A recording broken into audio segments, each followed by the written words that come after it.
if you ladies want to know why the social media question is related to the Real Goboza, well, our special guest today is the multi-talented TV presenter Samora Mangesi, who started out as a presenter on SABC2's teen lifestyle program Hectic 99.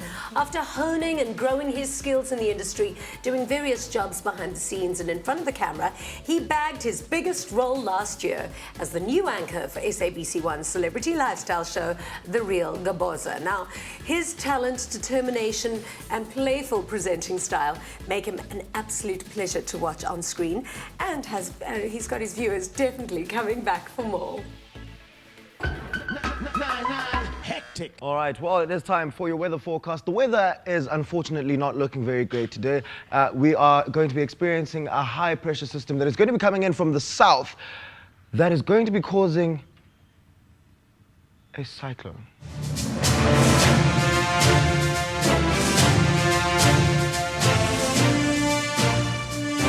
We're back with a brand new season of the award-winning adrenaline-filled show Challenge SOS. And lo nyaka siseqoma masithathe sizoyilahlela apha eGauteng. Elami igama nguSamora Mangesi, and this is Challenge SOS.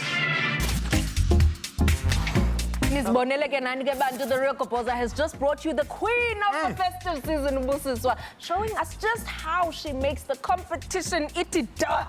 Ngati benza la idibala challenge. My name is Sinazo Yolwa. Yamna kabethuna nguSamora Mangesi, and sifuna ukunibulela nina apha emakhaya for joining the home of celebs for the final RGB of 2018. Yes, Samora, welcome to the show. Thank you for having me. It's great to be here. First time. First time, but finally we love having, well, we love you, so I mean, Thank it's you. just such a joy to have you in our kitchen, but first in our lounge. Are you well? The last time I saw you was on the red carpet, actually, at the Global Citizen Festival. Yeah. It was a lot of fun. It was a lot of fun. You were absolutely outstanding. You were just so comfortable on the red carpet. Thank you. And you did such an amazing job, because my camera was situated right next to yours, Yes. so I got to watch and observe all of your work. But your love for entertainment started years Way ago, back. when you were a little boy. You were like 6 years old, and you realized that your name needed to be Maboneng. You know, I actually don't even think that I realized it at that moment. Yeah. But what happened was that I played Joseph in the nativity play at my Yeah. school. And I think that a lot of people kind of saw that this is where this child is going. I think my mom kind of saw that, especially Did because... your parents panic a bit? Did they want you not to be a doctor or an accountant? Not at all. And I've had so many different, dreams. I first wanted to be a pilot, then I wanted to be an undertaker, then I wanted to be a truck driver. So I think they kind of just let me go with whatever I wanted to do at that time. Yeah. And then I think I officially decided that this is what I wanted to do when I was about 11. Okay. And then you obviously put all the gears in motion. Yes. You went to AFTA? I went to AFTA. Yeah. But before I went to AFTA, I did a lot of theatre in East London, which made me realize that actually, you know what? There's a world out there which is not just performing. Yeah. There's the world behind the scenes as well. You're writing, you're directing, you're producing, etc. So when I left high school, I then decided I was going to go to AFTA. Yeah. I first considered drama school. Yeah. And I thought, no, actually, I want to be in like movies. Yeah. Went to AFTA, and there I fell in love with television. And I think mostly what I fell in love with was the live element of television, which reminded me of my theatre days. Exactly. Yeah. And I suppose television is a little bit more fun and a little bit more, well, paying than theatre is. I did not want to say anything. No, I didn't but say it's it, true. you did. You know, I'm a big believer in energy. I'm a huge believer in manifesting your life. Like, I Yes. believe if you consciously want to build and work towards creating a beautiful world for yourself, then it'll happen.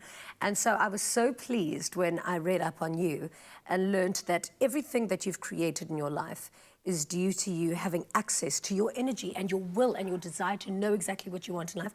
So you had a vision board from when you were very young. I had a vision board, and What was on it? Tell us the truth now. So I think mostly what was on it, I knew what I wanted to do the following year. Yeah.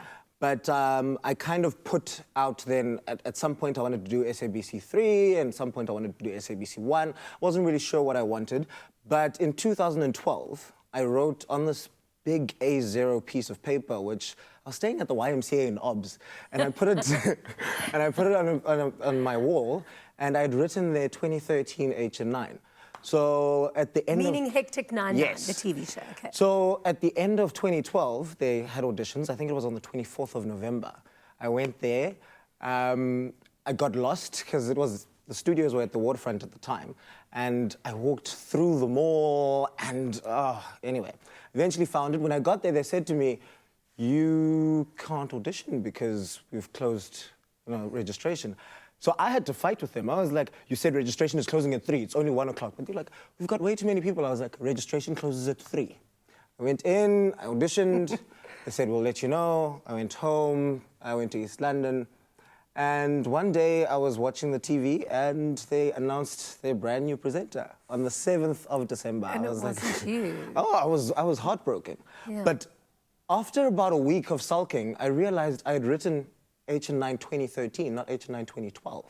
And rightfully so, on the 3rd of January, I got a call saying I'd made top 6. How amazing is that? I know, right? How did you end up getting it though?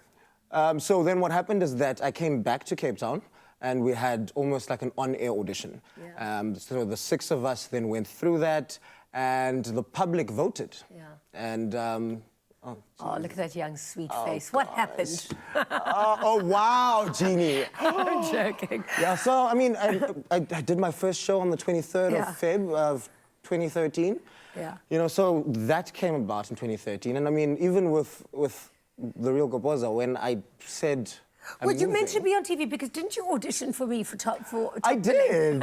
I auditioned But for you guys. actually... So I auditioned for you guys probably 2 weeks before I got the call for RGB. Yeah. And I remember thinking, sometimes when something is for you, it's for you. Yeah. Because I had put out that I wanted a primetime show on SABC 1. And I said that when I left Hectic 99 on my last show. Yeah. I said, this is what I want. Yeah. And, you move to Joburg, you're unemployed for a year, you're sleeping in your car, you're getting kicked out of your apartment because you can't pay the rent, those kind of things. And you get to a point where you're just like, okay, maybe this is not where it's supposed to go. Yeah. But I remember in the weeks leading up to that, I think I auditioned for Presenter Search. And then I said to myself, you know what, actually, I wanted SABC 1 and I wanted, Yeah. And I got a call saying that people at SABC 1 had seen me at a previous audition and they wanted me to be tried out for Real Goboza. I did 2 on-air auditions and then I got the job. And I remember when my producer called me and he said to me, "So I have good news and bad news." And I was like, okay.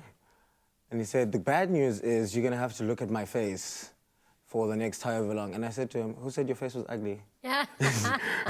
and then he's like, "And the good news is that you got the job. You can go have a drink." I was like, "Oh, I'm not really. I'm kind of sick at the moment, but thanks for letting me know anyway." Like, I knew it was mine. I knew it was coming to me because... And you know what, when you put something out into the universe, what is meant for you will not pass you. Exactly. But it's amazing how with those vision boards you can lock it in. But imagine you could, and I know we're running out of time, but I just want to say how proud we are of you. Now, if you have to look back onto what you looked like as a little boy, would you have believed that this little boy would have made it to stardom? We've got such a cute picture of you here. Eventually, we'll find it. I don't think I would have thought that because, I've had very... Oh my gosh, where did you guys find this one? Now, I want to know, if Do this you is the see what's cutest happening picture. there? Do you see what's happening there? Why don't you tell us? I'm literally peeing in my pants. You just look so happy. And then there's just this stream of pee. No, listen, you are absolutely meant to be a star. Thank you. So congratulations on all of your achievements. We're excited to have you in the kitchen. Are you a good cook? I would like to think so. I'm an only child to a single parent, and my mom always told me that there's no girl or boy in her house. We're going to do, the chores and cook and clean and do all of that. So I'd like to think that I can cook. Okay, Yeah. good. Well, we're going to put you to the test. Stay right where you are because after the break, we prepare a creamy, smoky and indulgent seafood chowder with Chef Sue-Ann Ellen and expert baker and cook Michaela Tsion. And of course, we check out Samora's cooking skills. Remember, you can call us anytime during the show on 021 430 9881 if you've got any culinary questions or if you simply want to chat to our amazing Samora. Give us a call. We'll be right back.